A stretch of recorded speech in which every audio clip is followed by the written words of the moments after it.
Punjab city press club के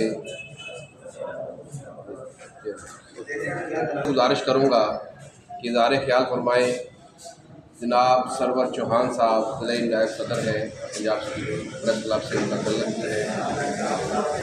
अस्सलाम वालेकुम प्यारे दोस्तों भाइयों, इंटरनेशनल ह्यूमन राइट्स कमीशन का ये गुलदस्ता सजाया गया है जिसके बानी राना बशारत साहब और पंजाब के कोऑर्डिनेटर मियां मुश्ताक अहमद जोया साहब, इनका हम शुक्रिया अदा करते हैं। और राना मजीद गुड्डू साहब का नाज़म जिन्होंने ये प्रोग्राम तरतीब दिया।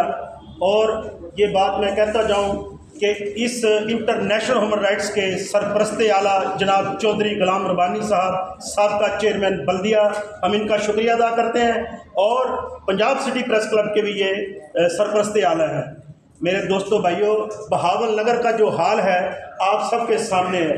पीने का साफ पानी मुयस्सर नहीं है। यकीन करें, वज़ू करने के लिए मस्जिद में जाते हैं, पानी में बदबू आ रही होती है, इतना गंदा पानी आ रहा है। और सीवरेज का बुरा हाल हुआ पड़ा है, तहस नहस बारिश हो जाए 5-5 दिन पानी नहीं निकलता, इतना बुरा हाल है।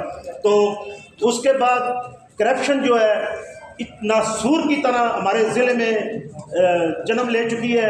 हम आला हुकाम से मुतालबा करते हैं कि करप्ट माफिया जो है, करप्शन करने वाले हैं, उनको फिलफौर तौर पे उनके ऊपर एक्शन लिया जाए। और इंटरनेशनल ह्यूमन राइट्स कमीशन ये मुतालबा करती है, राना बशारत साहब, ये पूरी दुनिया में इंटरनेशनल ह्यूमन राइट्स कमीशन जो कि वर्क कर रही है, 226 मुल्कों में ये काम कर रही है इस वक्त। तो हम ये मुतालबा करते हैं कि करप्ट अफसरों को बहावल नगर से ट्रांसफ़र किया जाए। शुक्रिया।